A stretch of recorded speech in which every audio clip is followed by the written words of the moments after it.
Hello everyone, कैसे हैं आप सभी लोग। आज हम लोग बात करने वाले हैं सबसे हॉट टॉपिक की, जिसका आपको बहुत ज़्यादा वेट था। आरआरबी एनटीपीसी 2024 की स्ट्रैटेजी। ऐसी स्ट्रैटेजी जिससे आपका सिलेक्शन हो पाए, जिससे कि आप अपनी जो 12,000 का जो हम लोग को वैकेंसी है, उन वैकेंसीज में अपनी एक सीट फिक्स कर पाए। वो स्ट्रैटेजी आज हम डिस्कस करने वाले हैं। तो स्टार्ट करते हैं वीडियो को बिना कोई टाइम वेस्ट किए। हर वीडियो का मेरे हर एक एक बात को बहुत ध्यान से समझिएगा, क्योंकि मैं हर एक बेसिक पॉइंट्स पे डिस्कस करने वाली हूँ कि आपको एज अ स्टूडेंट क्या चीज़ अपनानी चाहिए और किन चीज़ों को आपको इग्नोर करना चाहिए। ठीक है, तो आरआरबी एनटीपीसी 2024 की स्ट्रैटेजी है ये कि सिलेक्शन कैसे लें हम एग्जाम के अंदर। देखिए, सबसे पहले बेसिक सा बता देते हैं, वैसे आपको पता है पर फिर भी हम ओवरव्यू ले लेते हैं। सीबीटी 1, इसमें एनटीपीसी के अंदर आपके दो एग्जाम्स रहेंगे। सीबीटी 1 रहेगा, एक सीबीटी 2 रहेगा। दोनों में ही मैथ्स और रीजनिंग और जीएस आने वाली है। तो बहुत से स्टूडेंट सबसे पहली गलती क्या करते हैं, वो डिफ्रेंशिएट करने लग जाते हैं कि सीबीटी 1 को पढ़ें या सीबीटी 2 को पढ़ें। आपको ना सीबीटी 1 पढ़ना है ना सीबीटी 2 पढ़ना है, आपको पूरा मैथ्स पढ़ना है, पूरा रीजनिंग पढ़ना है, पूरा जीएस लेवल पढ़ना है, हाईएस्ट लेवल का आप देखना है। क्योंकि देखिए क्या देखा गया है, अभी तक क्या देखा गया था कि बच्चे क्या करते थे, पहले सीबीटी मैथ्स का सीबीटी 1 देखेंगे, पहले रीजनिंग का सीबीटी 1 करेंगे, जीएस का सीबीटी 1 करेंगे, बेसिक लेवल के क्वेश्चंस करेंगे, और फिर सीबीटी 2 आएगा तब वो एग्जाम उसके लिए अकॉर्डिंग प्रिपेयर करेंगे। पहली चीज़, 2 बार आपका टाइम वेस्ट होता है इसकी वजह से। ठीक है, दूसरी चीज़ लेवल 1, क्योंकि मैक्सिमम अभी क्या करना होता है कि मैक्सिमम जो छटनी करनी होती है, लोगों को हटाना होता है, वो सीबीटी 1 से हटाना पड़ता है, जिससे कि कम से कम लोग सीबीटी 2 के अंदर जाए। ठीक है, तो वो सीबीटी 1 के अंदर लेवल ऑफ क्वेश्चन क्या रखते हैं जो सीबीटी 2 में रखना चाहिए उन लोगों को, यानी कि हाईएस्ट लेवल रखते हैं अपना। यहीं पे बच्चे गलती कर जाते हैं, वो लो लेवल के क्वेश्चन अटेम्प्ट करते हैं, लो लेवल क्वेश्चन अटेम्प्ट करके वो सोचते हैं कि हमें रीजनिंग आ गई, हमें मैथ्स आ गए, हमें जीएस आ गई, पर ऐसा नहीं होता है। यहीं पे वो आउट हो जाते हैं। ठीक है, तो जो बच्चा सीबीटी 1 के अंदर ही सीबीटी 2 की तरह तैयारी करेगा, सिलेक्शन उसका होगा। फर्स्ट एंड फॉरमोस्ट चीज यही है, जो बच्चा सीबीटी 1 के अंदर सीबीटी 2 जैसे तैयारी करेगा, सिलेक्शन उसका होगा। जो बच्चा हाईएस्ट लेवल की तैयारी करेगा, सिलेक्शन उसका होगा। ठीक है, क्लियर हो गया। क्योंकि दोनों में सेम चीज है, मैथ्स रीजनिंग और जीएस आने वाली है, केवल टाइम का फर्क रहेगा। नंबर ऑफ क्वेश्चंस का, इसमें 100 क्वेश्चन आएंगे, इसमें 120 क्वेश्चन आएंगे, 90 मिनट दोनों में मिलने वाले हैं आपको। ठीक है, दूसरी चीज, वैकेंसीज कितनी है आपकी, 11,558 वैकेंसीज हैं आपकी अप्रोक्सीमेटली। आपको पता है ये फॉर्म्स कितने लोगों ने भरा है, 1.21 CR लोगों ने फॉर्म भरा है। ठीक है, अब पिछला और इस बार में क्या फर्क है, मैंने ये इसलिए आपको लिया है जिससे कि प्रीवियस ईयर का थोड़ा सा कंपैरिजन इसलिए लिया है इस चीज़ के अंदर कि आपको पता चले कि आपको तैयारी कैसे करनी है। क्योंकि देखो, तैयारी करते समय हमें ये पता होना चाहिए कि हम किस लेवल की कंपटीशन को फेस करने वाले हैं, किस लेवल के बच्चों को फेस करने वाले हैं, और किस लेवल के क्वेश्चंस को फेस करने वाले हैं। जब तक हमको ये आइडिया नहीं लगेगा, तब तक हम उस चीज़ को देख ही नहीं पाएंगे कि हमारी तैयारी सही डायरेक्शन में है या नहीं है। प्रीवियस ईयर जो सीबीटी 1 जो लास्ट टाइम हुआ था, उसमें क्या होता है, अप्रोक्सीमेटली 125 शिफ्ट्स हुई थी, अप्रोक्सीमेटली बता रही हूँ मैं आपको। और क्वेश्चंस हर एक शिफ्ट के अंदर 100 क्वेश्चन रहते हैं, तो 12,500 के आसपास क्वेश्चंस थे।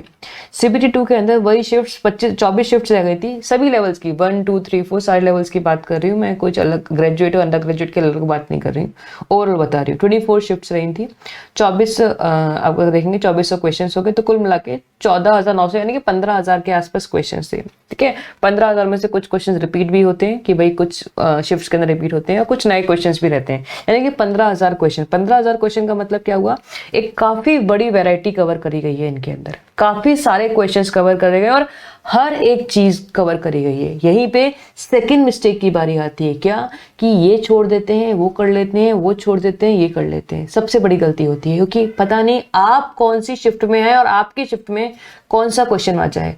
क्लॉक का सवाल किसी शिफ्ट में नहीं आया, क्या पता आपकी शिफ्ट में आ जाए। क्या पता प्रोबेबिलिटी का सवाल किसी शिफ्ट में नहीं आया, क्या पता आपकी शिफ्ट में आ जाए। नसीब का पता नहीं चलता, शिफ्ट कौन सी पता नहीं है। किस्मत बहुत ही अच्छी हो, सारे आसान सवाल भी आ जाए, है ना। तो हम किस्मत के भरोसे नहीं जा सकते, है ना। हम मेहनत के भरोसे एग्जाम देने जाने वाले हैं, तो किस्मत को थोड़ा साइड रख दीजिए और मेहनत को थोड़ा देखिए। तो इसका मतलब दूसरी गलती जो आप करते हैं वो क्या है कि सभी टॉपिक्स को कवर अप नहीं करते हैं। ये मिस्टेक को अवॉइड करिए सिलेक्शन के लिए। क्लियर है, इसलिए मैंने बताया कि 15,000 सवाल आने वाले हैं आपके। दूसरा, कट ऑफ की बात करें, कट ऑफ जो गई थी आपकी, ये मैंने हाईएस्ट लेवल की बात करूँ, लास्ट ईयर की कट ऑफ है। कट ऑफ जो CBT 1 की गई थी वो 86.66 कट ऑफ गई थी और CBT 2 की 84.71। इतना कट ऑफ देने का मतलब, मेरा आपको समझाने का मतलब ये है कि ये तो लास्ट टाइम की कट ऑफ्स थी, ठीक है। हाईएस्ट बता रही हूँ, लेवल 6 की कट ऑफ्स हैं दोनों की दोनों। तो जब लास्ट टाइम इतना एक लेवल सेट किया गया है तो इट मीन्स इस बार चाहे 2 नंबर ही बढ़े, 1 नंबर ही बढ़े, चाहे आधा नंबर ही बढ़े, इससे ऊपर ही कट ऑफ जाएंगी। तो आपको इस लेवल की तैयारी करनी है। देखो मुझे पता है हर बच्चे ने अलग अलग जोन से अप्लाई करते हो, अलग अलग जोन की अलग कट ऑफ जाती है, पर फिर भी मैं ये बोलूंगी हमें अपना हाईएस्ट लेवल की, मतलब जब 86 का सोचेंगे तब जाके 76 पे पहुंच पाएंगे, समझ रहे हैं। जब छोटे लेवल का सोचेंगे तो और छोटे लेवल की तरफ जा पाएंगे। इसलिए आपको हाईएस्ट सोचना कि भाई मेरे को इतना करना है, तो एटलीस्ट इतना, नहीं तो इतना तो आ ही जाएगा, ये बात की चीजें हैं, पर आपको हाईएस्ट लेवल का सोच के रखना है, ठीक है। नेक्स्ट है, अब मेन बात आई जो आपकी काम की बात और भी है। देखो मैथ्स, रीजनिंग और जीएस तैयारी सब लोग करते हैं। तैयारी सिलेक्शन लेने के लिए तैयारी हर स्टूडेंट्स कर रहा है, लेकिन आप डिफरेंट कैसे हैं? डिफरेंट बनने के लिए आपको क्या करना है? पहली चीज, सभी टॉपिक्स को कवर कब करना है, जैसे मैंने आपको बताया, कोई सिंगल टॉपिक आपको छोड़ना नहीं है। दूसरा, तैयारी CBT 2 लेवल की करनी है, यानी कि हाईएस्ट लेवल की तैयारी करनी है। तीसरा और दूसरा इंपॉर्टेंट पॉइंट वो क्या है? देखो, work hard on hard topics. बच्चे छोड़ देते हैं, एक बार प्रैक्टिस करी छोड़ दिए। जितने भी हार्ड टॉपिक्स है जो आपको लगता है हार्ड है, आपको लगता है, आपके दोस्त को लगता है हार्ड है, यानी कि वो हार्ड है सच में, तो उस टॉपिक पे आपको ज्यादा वर्क करना है। और इजी टॉपिक्स पे वर्क नहीं करना, उसको केवल प्रैक्टिस करनी है। इजी टॉपिक की प्रैक्टिस करनी है डेली। जैसे मान लो ब्लड रिलेशन सवाल है, आसान सवाल है, मुझे पता है आपको आता है, तो आपको डेली कुछ नहीं करना, 5 सवाल लगा लो, कम से कम उसकी प्रैक्टिस हो जाएगी। हाथ से निकलना चाहिए, जितना हाथ से निकालोगे उतना आपके लिए फायदा रहेगा। उतना क्या होगा, दिमाग है ना ऑटोमेटिक वर्क करता है, दिमाग मशीन है, होता है ना। जैसे अब आपको पता है गेट खोलना है, डेली आप गेट ऐसे ही खोलते हो जैसे गेट खोलते हैं, आपको सोचना नहीं पड़ता बट गेट कैसे खुलेगा, सेम वैसे ही है। अगर आप डेली हर एक सवाल को 5-5 सवाल डेली करोगे तो हैबिट में आ जाएगा। हैबिट में आएगा यानी कि दिमाग ऑटोमेटिक वर्क करेगा, एग्जाम में अपने हाथ चलेंगे, आपको चलाना की जरूरत ही नहीं पड़ेगी। क्लियर है? तो ये वर्क करना है। हर टॉपिक्स पे आपको डेली प्रैक्टिस करनी है। हर टॉपिक्स का आपको सीखना है, पहले सीखना है, उसके बाद उस पर वर्क करना है। सबसे चीजें ये है, क्योंकि क्या होता है, एक इजी टॉपिक छोड़ देंगे आप, मान लीजिए एक टॉपिक आपने इजी है वो छोड़ दिया और किसी और बच्चे ने कर लिया, यानी कि उस बच्चे ने वो टॉपिक कर लिया और आपने छोड़ दिया, यानी कि आप मान के चलिए कि आप 10,000 रैंक 10,000 रैंक नीचे चले गए हो। सोच के रखिए, ये कुछ और सोचना ही नहीं है। तो आई होप क्लियर रहा होगा आपको किस तरीके से वर्क करना है। जितना हो सके सभी टॉपिक्स पे वर्क करिए और ज्यादा से ज्यादा प्रैक्टिस करिए इन चीजों की, ठीक है। और लेवल जो आपको रखना है CBT 2 का लेवल रखना है। एक और चीज भी है कि अगर आपको पहले, आप वैसे मेरे से पहले पढ़ ही चुके हैं, तो मेरा NTPC का बैच है, रिकॉर्डेड बैच है, तो आप इसको परचेज भी कर सकते हैं प्रादित एप्लीकेशन से। सभी लिंक्स मैं आपको अवेलेबल करवा दूंगी, तो आप ये बैच परचेज कर सकते हैं। रिकॉर्डेड बैच है, रिकॉर्डेड बैच का फायदा आप शायद जानते ही हैं कि आपको जितना चाहो उतने क्लासेस देख सकते हैं एक दिन में। ऐसा नहीं होता कि भाई एक ही क्लास है तो एक ही क्लास देखेंगे, आपको मर्जी है, आप जितना आपका स्टेमिना है उसके हिसाब से आप देख सकते हो। कि मैं आपको ये नहीं बोलूंगा वो 2 घंटे पढ़ना है, 4 घंटे पढ़ना है, 9 घंटे पढ़ना है, 10 घंटे पढ़ना है।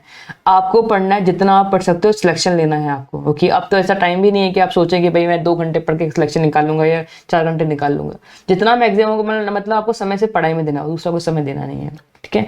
तो ये बैच है, आप परचेज कर सकते हैं। हाईएस्ट मतलब टॉप मोस्ट लेवल तक की हर एक टॉपिक को हाईएस्ट लेवल तक के लिए प्रिपेयर किया गया है, तो आप इस बैच को परचेज कर सकते हैं। लिंक्स वगैरह सब डिस्क्रिप्शन बॉक्स में अवेलेबल करवा दूंगी मैं, ठीक है। तो इन शॉर्ट आपको ये है कि सिलेक्शन ऐसा होना चाहिए, तैयारी ऐसी होनी चाहिए कि आपको बाद में गम ना रहे कि मैंने इतना और कर लिया तो इतना और हो जाता।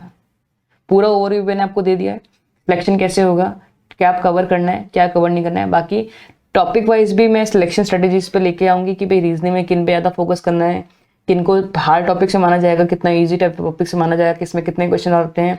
सेम ऐसा मैथ्स में, रीजनिंग में भी लेके आऊंगी मैं, तो उससे आपको और ज़्यादा क्लैरिटी आएगी। आई होप वीडियो यूजफुल रही होगी और आप इस तरीके से वर्क भी करेंगे। All the best for your exams.